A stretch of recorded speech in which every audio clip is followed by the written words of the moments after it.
दर्शकबिन काठमाडौँ महानगरपालिकाका मेयर बालेन्द्र शाह बालेनले भारतको सांस्कृतिक हस्तक्षेपको विरोध गर्दा आफू तारेखामा परेको बताउँदै आफू अब अपराधी भएको बताएका छन्।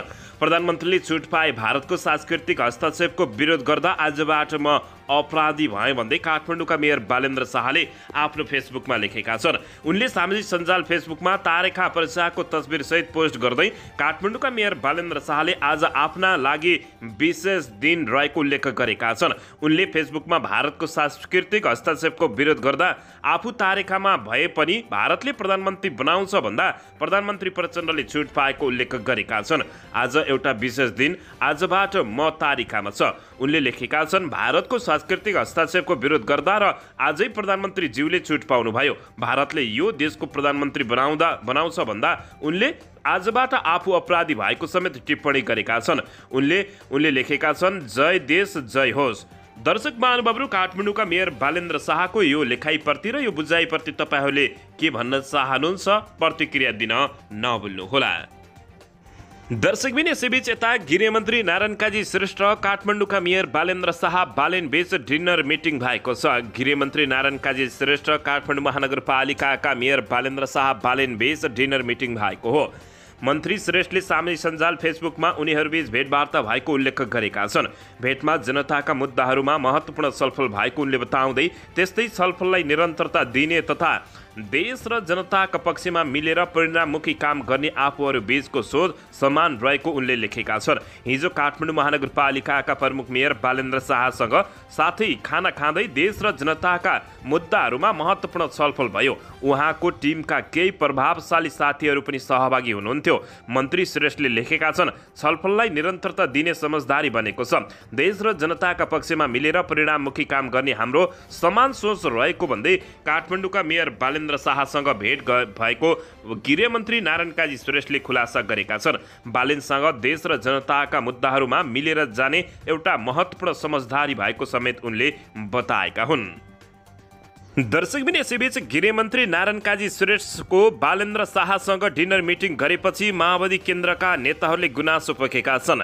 उपप्रधान एवं गृहमन्त्री नारायण काजी श्रेष्ठले काठमाडौँ महानगरपालिकाका प्रमुख मेयर बालेन्द्र शाहसँग डिनर मिटिङ गरेका छन्। सो भेटवार्ताबारे उपप्रधानमन्त्री नारायण काजी श्रेष्ठले नै सामाजिक सञ्जाल मार्फत जानकारी गराएका थिए। उनको सो भेटवार्तामा देश र जनताका मुद्दाहरूमा महत्त्वपूर्ण छलफल भएको उल्लेख गरेका छन् र आगामी दिनमा पनि छलफल निरन्तरता दिने समझदारी बनेको उनको भनाइरहेको थियो। दर्शकबिन, तर माओवादी केन्द्रकै युवा नेता रामप्रसाद सापकोटा दीपशिखाले भने पार्टीभित्रै बालेन जस्ता युवाहरू रहेको भन्दै तिनलाई स्थापित गर्न सुझाव दिएका छन्। उनले नारायण काजी श्रेष्ठलाई बाबुरामलाई जस्तै आफू बाहेक माओवादी कोही होइन भन्ने नलागोस् भन्दै समेत चेतावनी दिएका छन्। उनले लेखेका छन्, राम्रो काम गरेर वाहवाही पाउनु भएको छ। डाक्टर बाबुराम भट्टराईलाई जस्तै आफू बाहेक माओवादी केही होइन भन्ने नलागोस्। पार्टी पनि सँगसँगै बनाउन लाग्नुहोस्। शुभकामना, बालेनहरू पार्टीभित्रै छन्। उनले भनेका छन्, तिनलाई बालेनका रूपमा स्थापित गर्नुहोस्। बालेनसँग खाना खानु भएछ, खुसी लाग्यो। पार्टीभित्रका युवाहरूसँग बसेर कहिलेकाहीँ कालो चिया खानुहोस्, युवाहरू खुस हुन्छन् भन्दै उनले यस्तो जवाफ फर्काएका हुन्। दर्शक महानुभाव, यसबारे तपाईँहरूले के भन्न चाहनुहुन्छ? प्रतिक्रिया दिन नभुल्नुहोला। दर्शकबिन, यसैबीच यता नेकपा एमालेका अध्यक्ष एवं पूर्व प्रधानमन्त्री केपी शर्मा ओलीले सदन चलाउनको लागि नेकपा माओवादी केन्द्रका नेता तथा गृहमन्त्री नारायण काजी श्रेष्ठले राजीनामा दिनुपर्ने माग गरेका छन्। अवरुद्ध सदन खुलाउने बारे सिंहदरबारमा आइतबार भएको प्रमुख तीन दलका शीर्ष नेताहरू बीचको सहमति 1 घण्टा पनि नटिकेको अवस्था रहेको हो। आइतबार बिहान प्रधानमन्त्री तथा माओवादी केन्द्रका अध्यक्ष पुष्पकमल दाहाल प्रचण्डले काङ्ग्रेस सभापति शेरबहादुर देउवा र नेकपा एमाले अध्यक्ष केपी शर्मा ओलीसँग गरेको छलफलमा नेकपा एमाले सांसदको अवरोध हटाउने र प्रधानमन्त्री प्रचण्डले आफ्नो अभिव्यक्तिबारे सदनमा स्पष्टीकरण दिने सहमति भएको थियो। सही सहमति अनुसार आइतबार 1 बजेका लागि बोलाइएको बैठक सभामुख देवराज घिमिरेले 3 बजेलाई सारेका थिए। तर सिंहदरबारमा करिब 2 घण्टा भएको 3 शीर्ष नेताहरूको भेटवार्ता र छलफलको सहमतिबाट आधा घण्टा नबित्दै नेकपा एमाले अध्यक्ष केपी शर्मा ओलीले युटर्न मोडेका छन्। दर्शक महानुभावहरू, यसैबीच सिंहदरबारमा सहमति गरेर निस्किएको आधा घण्टापछि केपी शर्मा ओलीले फोन गरेर भएन है भन्नुभएछ। भएन भनेपछि उहाँ सांसद अवरोध गर्ने नै देखियो। त्यसैले आइतबारको बैठक स्थगित भएको माओवादी केन्द्रका प्रमुख सचेतक हितराज पाण्डेले जानकारी दिएका छन्। तर नेकपा एमाले प्रमुख सचेतक पदम गिरीले प्रधानमन्त्री प्रचण्डकै आग्रहमा आइतबारको बैठक सोमबारलाई सारेको दावी गरेका छन्। हामी त सहमति अनुसार अगाडि बढ्न तयार थियौँ, तर प्रधानमन्त्रीले नै सोमबारसम्म बैठक स्थगित गर्नु भनेर सभामुखलाई भन्नुभएछ। प्रमुख सचेतक गिरीले भनेका छन्, स्रोतका अनुसार सिंहदरबारबाट सहमति गरेर निस्केको आधा घण्टामै अध्यक्ष ओलीले प्रधानमन्त्री प्रचण्डलाई फोन गरेका थिए। प्रधानमन्त्रीलाई फोन गरेर प्रधानमन्त्रीका सल्लाहकार गोविन्द आचार्यले जारी गरेको विज्ञप्ति र उपप्रधानमन्त्री तथा नारायण काजी श्रेष्ठले ट्विटरमा लेखेको विषयमा अड्को थापेको बुझिएको छ। प्रधानमन्त्रीको सचिवालयका एक सदस्यले यस्तो बताएका हुन्, नारायण काजी श्रेष्ठले राजीनामा दिएपछि मात्रै केपी शर्मा ओलीले सदन खोल्न दिने भन्ने हल्ला चलेको समेत बताइएको छ। दर्शक महानुभावहरू, यसबारे तपाईहरू के भन्न चाहनुहुन्छ?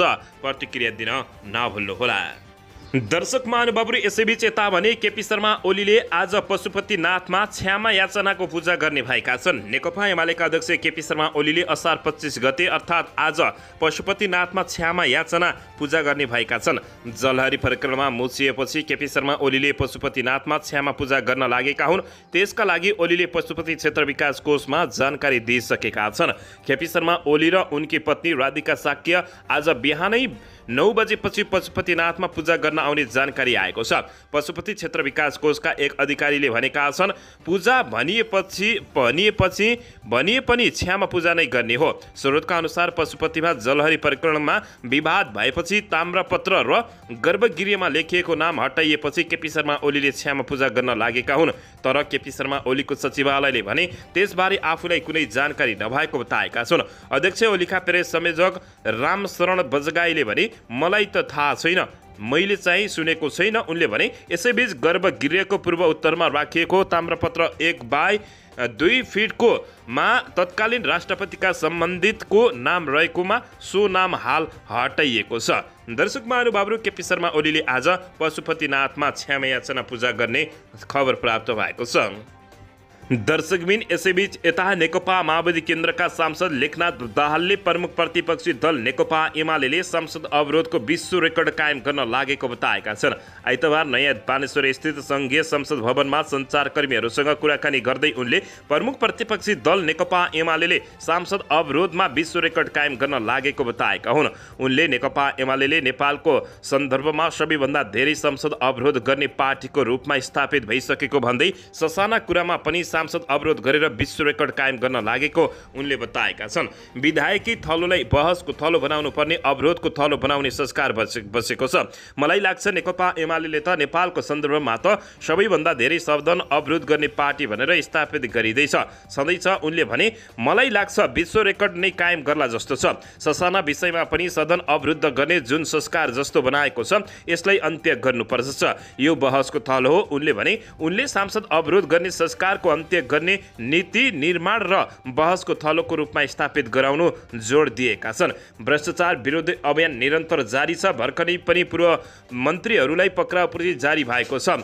यसैबीच स्वभावैले कमजोरीका प्राकृतिक आधारमा अपराधको प्राकृतिक आधारमा अपराधीहरूलाई दण्डित गर्ने कुरा अनुसन्धानको दायरामा ल्याउने कुरा सरकारले कुनै पनि हालतमा सम्झौता गर्दैन उनले बताएका छन्। यो सम्झौता गर्ने विषय नै होइन। मुलुक र जनतालाई केन्द्रमा राखेर सुशासन प्रदान गर्ने, समृद्धि र सामाजिक न्याय प्रदान गर्ने मूलभूत सरकारको उद्देश्य रहेको छ उनले बताएका छन्। सरकारको उद्देश्यसँग त कहीँ सम्झौता गरिँदैन। उनले अवरुद्ध सांसद खुलाउने नाममा सरकारले भ्रष्टाचार विरोधी अभियान रोक्ने कुराको सम्झौता नगर्ने समेत बताएका छन्। दर्शकबिन, यसैबीच यता ललिता निवास जग्गा हिनामिना प्रकरणमा बहालवाला सचिव पक्राउ परेका छन्। नेपाल प्रहरीको केन्द्रीय अनुसन्धान ब्युरो CIB को टोलीले सञ्चार तथा सूचना प्राविधि मन्त्रालयका सचिव कृष्ण बहादुर राउतलाई हिजो आइतबार पक्राउ गरेको छ। यसअघि समरजङ कम्पनीका तत्कालीन प्रमुख लोकहरि घिमिरे र नापी सर्वेक्षणका ध्रुवप्रसाद अर्याललाई CIB ले हिजै काठमाडौँबाट नियन्त्रणमा लिएको थियो। राउतलाई काठमाडौँबाट विराटनगर जाने क्रममा केही बेर अगाडि त्रिभुवन विमानस्थलबाट बाट पक्राउ गरेको प्रहरी सूत्रले जानकारी दिएको हो। यस प्रकरणमा मुछिएका उनीहरू विरुद्ध प्रहरीले यसअघि नै पक्राउ पर्ची लिइसकेको थियो। त्यसअघि हिजै पक्राउ परेका घिमिरेले समरजङ कम्पनीका प्रमुखको रूपमा रहेको बेला सरकारी जग्गा दाबी गर्नुपर्ने समयमा दाबी नगरेका कारण हिनामिनामा आफ्नो पनि संलग्नता रहेको प्रारम्भिक अनुसन्धानमा देखिएको प्रहरीले बताएको थियो। अर्याल भने नापी अधिकृतको रूपमा जग्गा नापजाँच संलग्न रहेको पाइएको छ। यस प्रकरणमा पूर्व निर्वाचन आयुक्त सुधीर कुमार शाह, व्यापारी मिनबहादुर गुरुङ लगायत 9 जनालाई प्रहरीले यस अगाडि नै पक्राउ गरी अनुसन्धान गरिरहेको हो। यो प्रकरणमा सार्वजनिक पद धारण गरेका झन्डै 150 भन्दा बढी पदाधिकारी र कर्मचारीहरू जोडिएका छन्। आजसम्म प्रहरीले यस प्रकरणमा मुछिएका 12 जनालाई समेत समातेको छ भने 3 जना अदालतको स्टे अर्डरका कारण छुटेको जानकारी प्राप्त भएको छ। यद्यपि उनीहरू पनि पक्राउ पर्ने जानकारी प्राप्त भएको हो।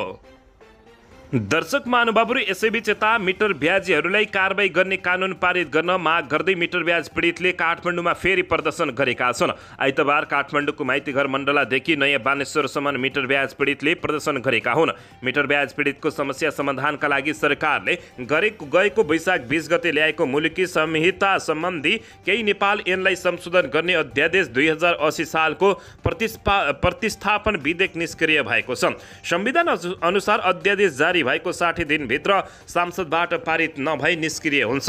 कानुन निष्क्रिय भएसँगै मिटर ब्याज पीडितहरूले कानुन पारित हुनुपर्ने माग राख्दै प्रदर्शन गरेका छन्। मिटर ब्याज पीडित रेखा शाहले 3 वटा पार्टी मिलेर मिटर ब्याज विरुद्धको कानुन पारित हुन नदिएको आरोप लगाएकी हुन्। उनले संसदमा मिटर ब्याज विरुद्धको कानुन पारित नभएसम्म आन्दोलन जारी राख्ने चेतावनी दिएकी हुन्। उनले नेकपा एमाले